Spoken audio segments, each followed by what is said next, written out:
ಶ್ರೀ ಗುರುಭ್ಯೋ ನಮಃ. ಹರಃ ಓಂ. ಆತ್ಮೀಯ ಪ್ರಿಯ ವೀಕ್ಷಕರೆಲ್ಲರಿಗೂ ನ್ಯೂಸ್ ಮೀಡಿಯಾ 363 ಚಾನಲ್ಗೆ ಸ್ವಾಗತ. ನಾನು ದರ್ಶನ್ ಶಾಸ್ತ್ರಿ. ವೀಕ್ಷಕರೇ, ಇಂದಿನ ವಿಡಿಯೋದಲ್ಲಿ ಜನವರಿ ತಿಂಗಳ ಸಿಂಹರಾಶಿಯ ಫಲವನ್ನು ತಿಳ್ಕೊಳ್ಳೋಣ. ಒಂದು ವಿಚಾರ ನೆನಪಲ್ಲಿ ಇಟ್ಕೊಳ್ಳಿ, ಇದು ಕೇವಲ ಗೋಚಾರ ಫಲ ಆಗಿರುತ್ತೆ. ಗೋಚಾರ ಅಂತ ಹೇಳಿದ್ರೆ ಈಗಿನ ಗ್ರಹಗಳ ಸ್ಥಿತಿಗತಿಯ ಮೇಲೆ ನಿಮ್ಮ ರಾಶಿ ಭವಿಷ್ಯವನ್ನು ಹೇಳುವಂಥದ್ದು.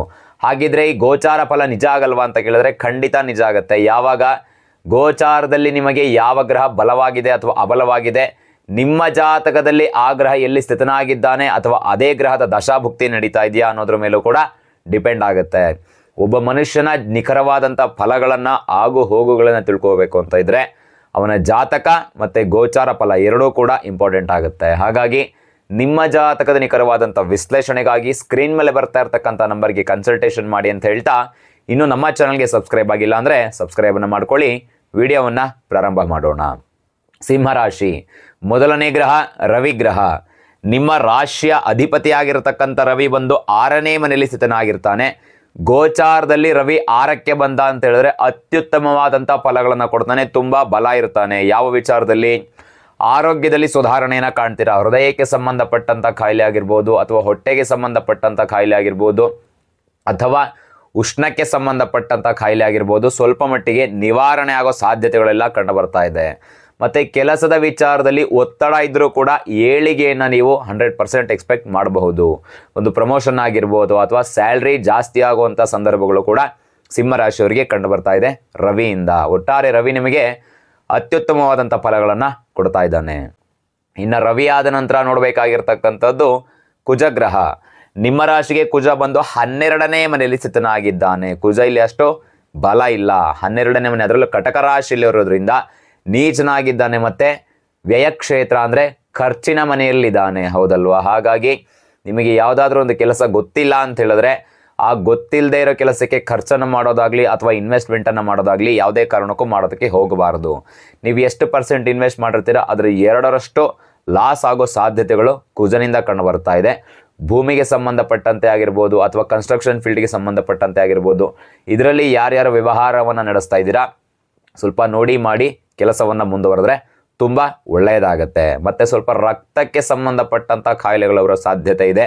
ರಕ್ತದೊತ್ತಡ ಆಗಿರಬಹುದು ಅಥವಾ ಕೆಮ್ಮು ಬರ್ತಕ್ಕಂಥ ಸಾಧ್ಯತೆಗಳು ಕುಜನಿಂದ ಕಂಡು ಬರ್ತಾ ಇದೆ. ಇದೊಂದು ಆರೋಗ್ಯದ ವಿಚಾರದಲ್ಲಿ ಬಿಟ್ಟರೆ ಬೇರೆ ರೀತಿ ನಿಮಗೆ ತೊಂದರೆ ಆಗೋದಿಲ್ಲ. ಇನ್ನು ಕುಜ ಆದ ನಂತರ ನೋಡಬೇಕಾಗಿರ್ತಕ್ಕಂಥದ್ದು ಬುಧ ಗ್ರಹ. ನಿಮ್ಮ ರಾಶಿಗೆ ಬುಧ ಬಂದು 5ನೇ ಮನೆಯಲ್ಲಿ ಸ್ಥಿತನಾಗಿದ್ದಾನೆ. ಅತ್ಯುತ್ತಮವಾದಂಥ ಹೆಚ್ಚು ಶುಭ ಫಲಗಳನ್ನು ಕೊಡ್ತಾ ಇದ್ದಾನೆ ಬುಧ. ಯಾಕೆಂದರೆ ಇಲ್ಲಿ ಬುಧ ನಿಮಗೆ ದ್ವಿತೀಯಾಧಿಪತಿ ಮತ್ತು ಲಾಭಾಧಿಪತಿ ಹೋಗಿ ಪಂಚಮ ಸ್ಥಾನದಲ್ಲಿ ಕೂತಿರೋದ್ರಿಂದ ಯಾರ್ಯಾರು ಈ ಸ್ಟಾಕ್ ಮಾರ್ಕೆಟ್ ಬಿಸ್ನೆಸ್ಸನ್ನು ಮಾಡ್ತಾ ಇದ್ದೀರಾ ಅವರಿಗೆಲ್ಲ ಒಂದು ತುಂಬ ಅತ್ಯುತ್ತಮವಾದಂಥ ತಿಂಗಳು ಜನವರಿ ತಿಂಗಳು ಅಂತಲೇ ಹೇಳ್ಬೋದು.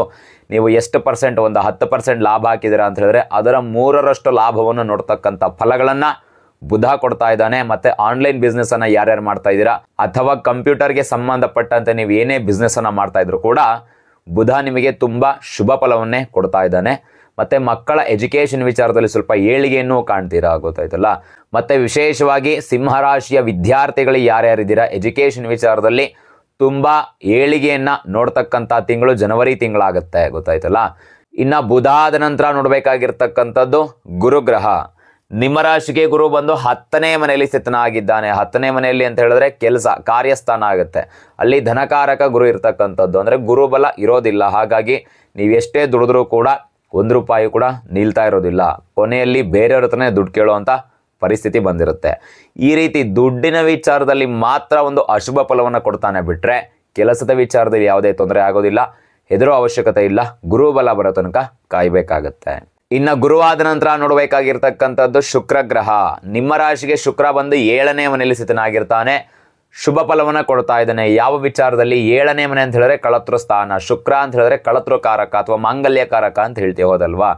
ಮದುವೆಗೆ ಸಂಬಂಧಪಟ್ಟಂಥ ಕೆಲಸಗಳೆಲ್ಲ ಖಂಡಿತ ಸುಸೂತ್ರವಾಗಿ ನೆರವೇರುತ್ತೆ. ಇನ್ನು ಸಿಂಹರಾಶಿಯವರಿಗೆ ಯಾರ್ಯಾರಿಗೆ ಕಂಕಣ ಬಲ ಕೂಡಿ ಬಂದಿಲ್ಲ ಈ ಜನವರಿ ತಿಂಗಳಲ್ಲಿ ಮದುವೆ ಸೆಟ್ ಆಗೋ ಸಾಧ್ಯತೆಗಳೆಲ್ಲ ಕೂಡ ಶುಕ್ರನಿಂದ ಕಂಡು ಬರ್ತಾ ಇದೆ. ತುಂಬ ಒಳ್ಳೆಯ ಫಲಗಳನ್ನು ಕೊಡ್ತಾ ಇದ್ದಾನೆ ಶುಕ್ರ. ಇನ್ನು ಶುಕ್ರ ಆದ ನಂತರ ನೋಡಬೇಕಾಗಿರ್ತಕ್ಕಂಥದ್ದು ಶನಿ ಗ್ರಹ. ನಿಮ್ಮ ರಾಶಿಗೆ ಶನಿ ಬಂದು 7ನೇ ಮನೆಯಲ್ಲಿ ಸ್ಥಿತನಾಗಿರ್ತಾನೆ. ಅದರಲ್ಲೂ ಶನಿ ಶುಕ್ರನ ಜೊತೆ ಕೂಡಿರೋದ್ರಿಂದ ಸ್ವಲ್ಪ ಗಂಡ ಹೆಂಡತಿಯರ ನಡುವೆ ವೈಮನಸ್ಸು ಉಂಟಾಗುವಂಥದ್ದು ಅಥವಾ ಒಂದೇ ಜಾಗದಲ್ಲಿದ್ದು ಕೂಡ ಮಾತುಕತೆ ಇಲ್ಲದೆ ಇರತಕ್ಕಂಥದ್ದು, ಈ ರೀತಿ ಫಲಗಳನ್ನು ನೋಡಬೇಕಾಗತ್ತೆ. ಸ್ವಲ್ಪ ನಿಮ್ಮ ಗಂಡನಿಂದ ಅಥವಾ ನಿಮ್ಮ ಹೆಂಡತಿಯಿಂದ ಮನಸ್ಸಿಗೆ ಚುಚ್ಚು ಮಾತುಗಳನ್ನು ಕೇಳಬೇಕಾಗ್ತದೆ. ಅಥವಾ ಗಂಡ ಹೆಂಡತಿಯ ವಿಚಾರಕ್ಕಾಗಿ ಆರೋಗ್ಯದ ವಿಚಾರ ಆಸ್ಪತ್ರೆಗೆ ಹೆಚ್ಚು ಹಣವನ್ನು ಖರ್ಚು ಮಾಡ್ತಕ್ಕಂಥ ಸಾಧ್ಯತೆಗಳು ಕೂಡ ಶನಿಯಿಂದ ಕಂಡುಬರ್ತದೆ. ಈ ಸಂಬಂಧದ ವಿಚಾರದಲ್ಲಿ ಬಿಟ್ಟರೆ ಬೇರೆ ಯಾವುದೇ ರೀತಿ ನಿಮಗೆ ತೊಂದರೆ ಆಗೋದಿಲ್ಲ. ಇನ್ನು ಶನಿಯಾದ ನಂತರ ನೋಡಬೇಕಾಗಿರ್ತಕ್ಕಂಥದ್ದು ರಾಹು ಮತ್ತು ಕೇತು.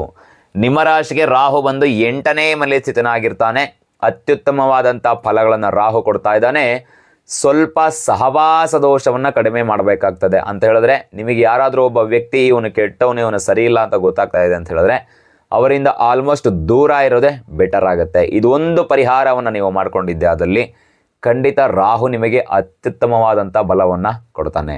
ಇನ್ನು ರಾಹು ಆದ ನಂತರ ನೋಡಬೇಕಾಗಿರ್ತಕ್ಕಂಥದ್ದು ಕೇತು ಗ್ರಹ. ನಿಮ್ಮ ರಾಶಿಗೆ ಕೇತು ಬಂದು 2ನೇ ಸ್ಥಾನದಲ್ಲಿ ಸ್ಥಿತನಾಗಿರ್ತಾನೆ.